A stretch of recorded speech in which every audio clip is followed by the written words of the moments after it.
So I've been really looking forward to this next one-on-one with Hector Guadalupe. Hector's the executive director at A Second You Foundation. It's a nonprofit. They help formerly incarcerated inmates, as soon as they leave prison, train them up to become certified personal trainers, do everything from general job skill training to training for the fitness industry for certifications and everything needed to be successful. And they help them get placed in gyms and other fitness facilities. The best part, 0% recidivism rate. He's also been interviewed by CNN, and I just got done reading an awesome article that he was featured in the New York Times. Born and raised in Brooklyn, and I think that one of the most powerful things that I've learned in my lead up to talking here in a few minutes with Hector is how important nonprofit leaders like Hector, who might be first-time nonprofit leaders, how powerful an impact they can make on such an important part of our workforce. So with that, let's get started and welcome Hector Guadalupe.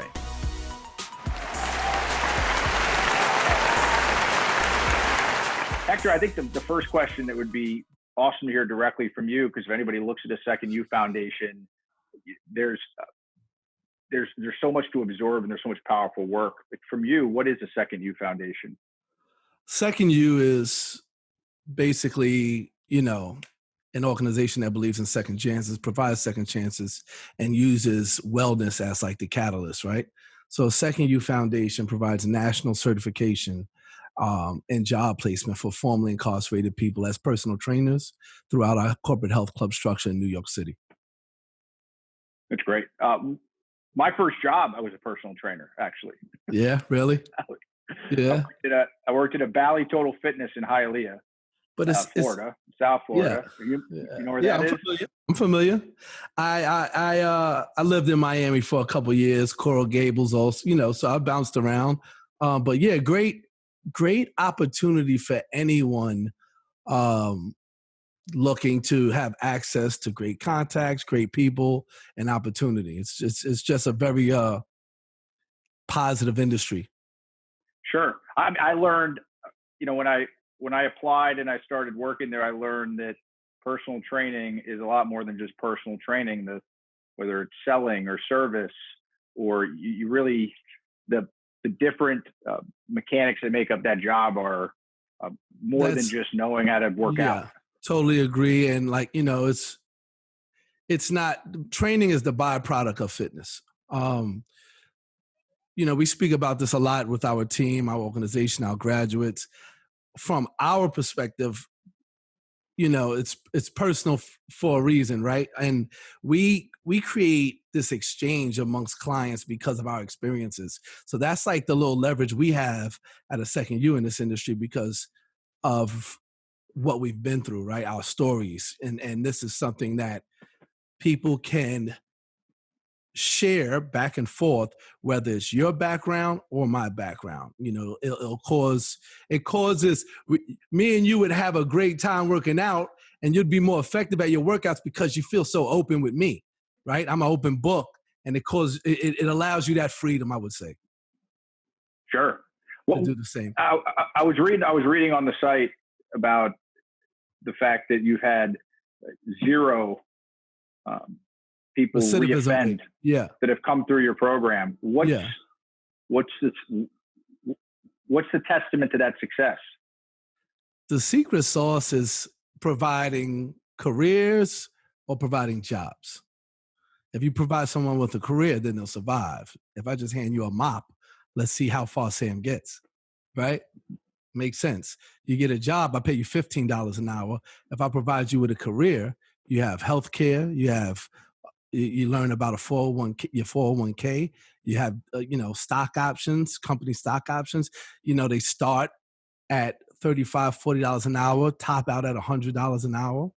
So if you're able to provide someone with such a valuable job with community behind them, how are they ever going to go back? Totally. The question that I have, you would think that people that are court involved, that go into the criminal justice system, as they prepare to re-enter, that there've got to be all types of job skill programs and job training programs. I mean, you would like to think that as a society that we provide people with every opportunity to get back on their feet. What's the reality? People in prison don't even hear about those organizations. So no, we don't provide people with anything, society-wise and governmental-wise and statewide. We don't provide anybody. Everybody just cares about they're just happy to have a job, from correction officers to parole, federal, people that supervise these men and women. It's very limited. Their resources are super limited. You come out, I spent 10 years in federal, I had 10 to life in federal prison. All I did all my life was sales. That was a skill that I recognized in myself. So this is something that we provide to people just like myself, right? Because they're not going to do it for you out here. They're not going to go that far. We go up to prisons with recruiters. We send recruiters to halfway houses. We annoy and bug, probation officers, because other than that, society's not built to try to help. What can companies do? Like, I'm sure in your work, you spend a lot of time talking and interacting with companies, and I'm sure you talk to HR groups and recruiters and people in charge of interviewing. And I read something crazy the other day about the percent of jobs that are immediately not available to people that were incarcerated simply because they had a felony offense on their record. Just automatically, like 65% of jobs, you can't even get them.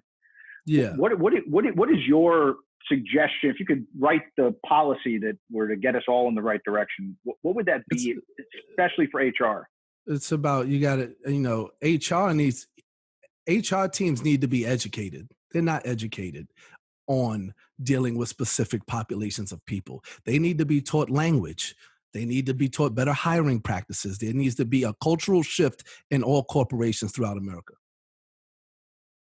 And what would you say, where if you were a day one agenda, and I've talked to a few companies that are, again, especially given the moment and what's happening in communities.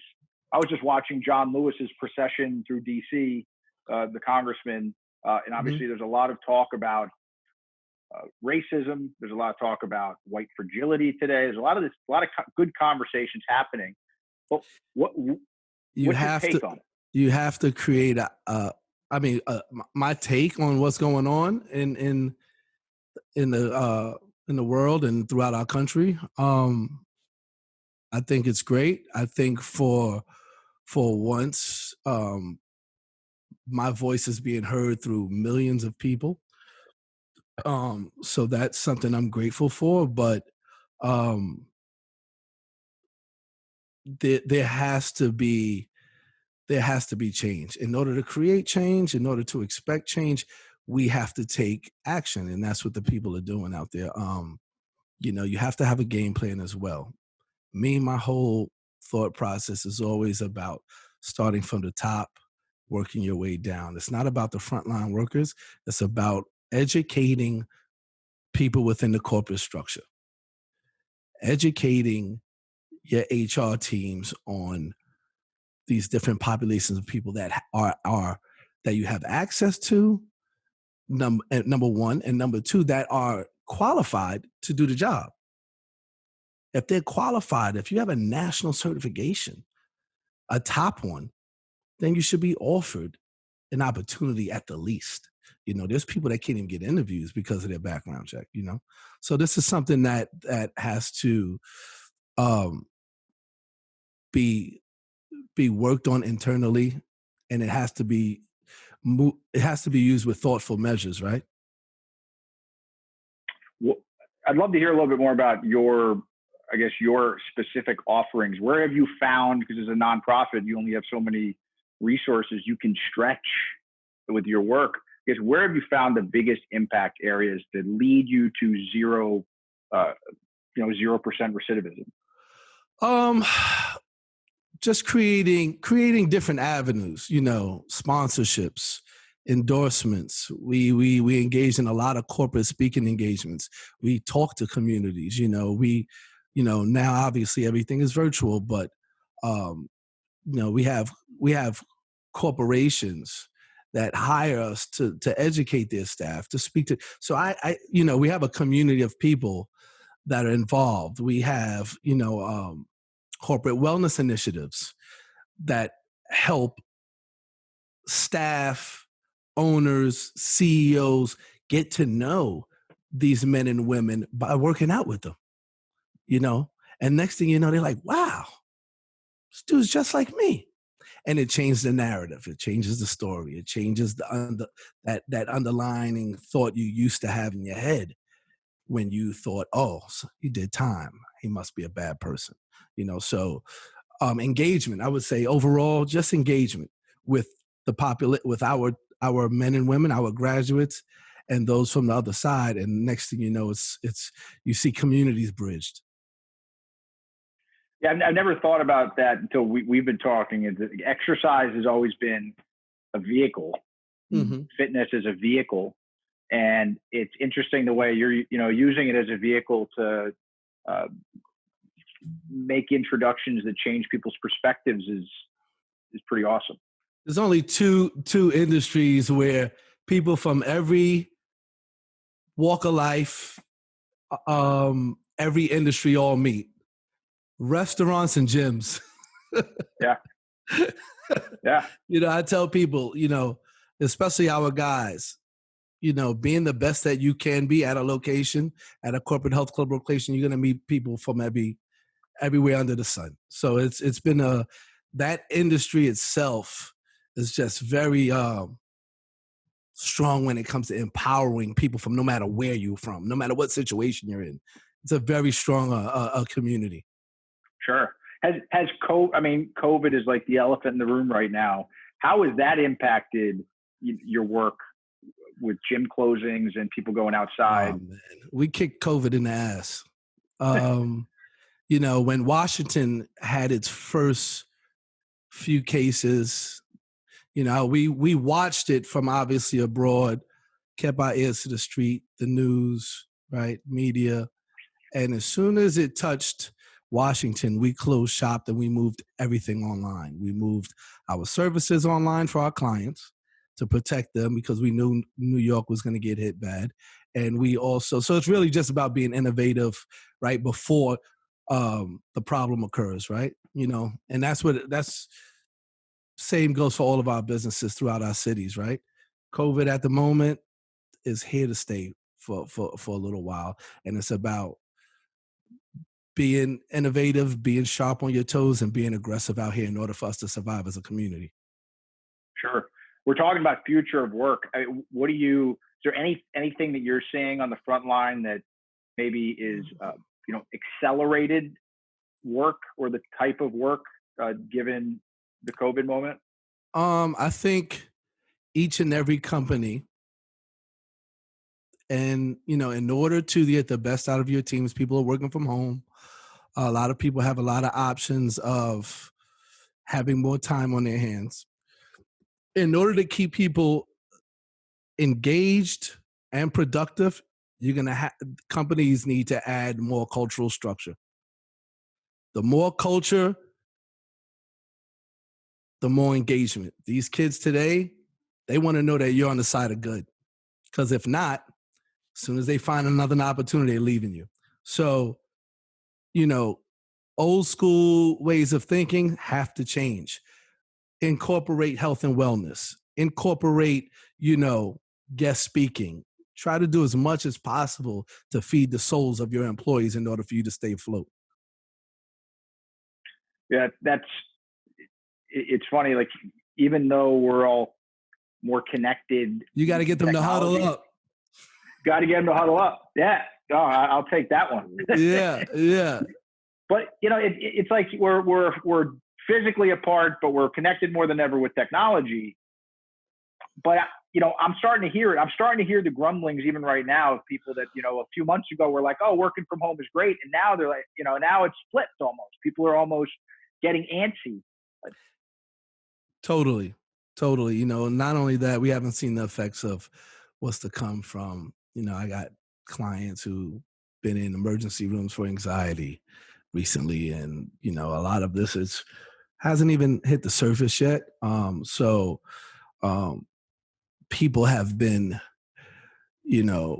trained to work from their computer 12, 13 hours a day from their apartment, no family members, no company, scared of being in public because we're limited to movement in spaces.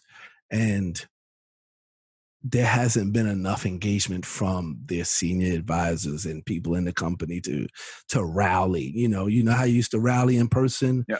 Like you have to create it. We just created a safe and healthy wellness retreat with our team within the CDC guidelines, and there was waivers and there was masks and there was enough property for distancing and sleeping quarters. You have to do it. You have to create that huddle in order for them to understand that they have a community. So at the end of the day, it's community building, and we have to find safe ways to still join as one. Right. We can't just isolate. No, it's not going to work. They're going to fold. It's like even the term, so, it's funny, when you think about social distancing as a phrase, it's like, I want to be physically distancing is good. To be socially distanced doesn't make any sense, but somehow that's become the term that we lean into. It's an incorrect term. Socially distancing is going to send people to the hospital. It's like you said, it's just about when moving in spaces, being safe physically, being respectful for one another's health concerns, right? And rebuild our communities, rebuild our structure, rebuild our brands, Yep. What suggestions do you have for me and who I try to move more than 4 feet in any direction during the day. But being right here, my schedule becomes like a 7 a.m. to 7 p.m. You get zoomed all throughout the day. Zoomed out. What can people from home do that you've been seeing to be able to just, make up the steps that they're missing?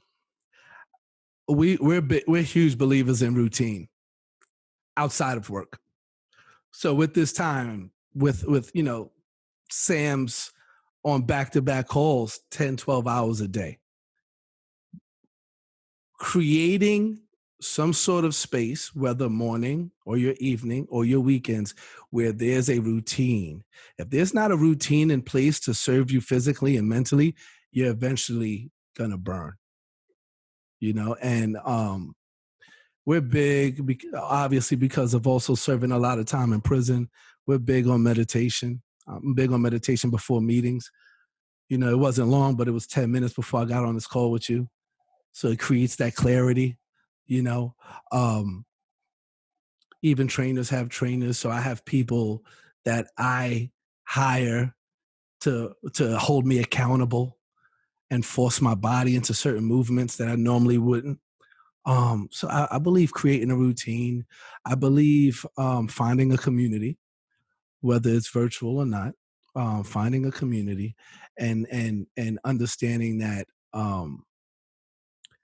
the betterment of oneself comes with creating a routine. If you don't, there's no way you're going to be able to wing, running a business from home. Sure. Yeah. And this moment has given us an opportunity to you have habits. Yeah. You not only that, you might not have control of the locations. I mean, but you have ownership over these minutes. Like you're not, I just, not too long ago, I told people you're not on pause. Ain't no timeout. This is no timeout because it's a COVID. You still living. You got to keep living. So these minutes matter. So with that being said, make the best of your situation, but where it serves you. Totally. I think it's great. No timeout, no pause. You got to keep moving. I'm interested in kind of going back to the one point around the people you're working with. For the manager, the CEO, the COO that's out there that's thinking about staffing up and hiring right now, why should they consider a population of workers that previously have been considered somebody a group you should stay away from? We are them. It's just that we're harder workers because we've been through worse. How does Sam get better at a task? You put yourself through the ringer first. So when you double back, it's a joke. Working hard is a joke to us. No one doing sales is easy because we've walked through the fire already. We are experienced. We're not textbook people. This is a population that will outwork majority of the people that they face, because they've been deprived, because they've been, they've grown up in a society where they weren't offered resources like others. So this is probably going to be one of your hardest working people you've ever met. Opportunity speaks volumes to this population, and it's something that we're very proud of. My father and my brother both served time, and I remember the day that my father came home and the parole officer did a house check. Yeah, I was there, and it was probably within a few hours of him being released. And I'll never forget is the guy walked past me in the hallway. He looked at me and he goes, "So when am I going to meet you?" Wow. And it always stuck with me. And it makes me lead my next question to you, which is from a corrections, from a government perspective, because we have some people on this call that are policy leaders in government. What recommendations do you have based off your experiences to change that type of attitude? We're, whether it's Unibody Fitness, which is our, fitness company, or Second Youth Foundation, no matter what we're involved with, we're a ground up organization. We're a ground up community, right? And I think in order to change some of the behavior within the system, there's certain things we believe in, certain practices like sentence reform, these mandatory minimum sentences, people, these, like that parole officer, he's banking on you because of what's in place already, so, to say that to a young adult or a kid at the time, it's like, they're just like cracking the whip, right? Just reinforcing slavery in a much more smoother fashion. And so one of the things, and there's certain things I wrote down here, harsh sentencing practices, we got to do away with as a community, man, and our thing is focusing on people. Like, they'll never reoffend because we offer community aside from education, aside from job placement. We got thousands of people rallying behind them. So this is what keeps them from going back. But, obviously reforms on bail, parole, none of this stuff is like set up, for people to be successful. It's set up for them to reoffend. So the changes have to come from corporate as well as policymakers that are like writing these laws in, so getting out a lot of old blood and getting a lot of new people in these places, in our senates, our DAs, our judges, and working from the ground up, literally. You got to pay attention to the candidates, how they speak, the languages that they use. Like, these are the things that need to be corrected within our society, within our system, within our courthouses. So those are the things that we care about personally. And just knowing that there's no equity around sentencing, parole, or anybody with anything that has to do with people of color is like something that's a huge issue, and something that needs to be changed and worked on. So, everything with time, but that's probably as far as our feelings, thoughts, and actions go when it comes to policy or anything political. Sure. Hector, this has been great, man. I'm asking everybody one final question. So last one for you. We're talking about future of work. What is your hope for the future of work?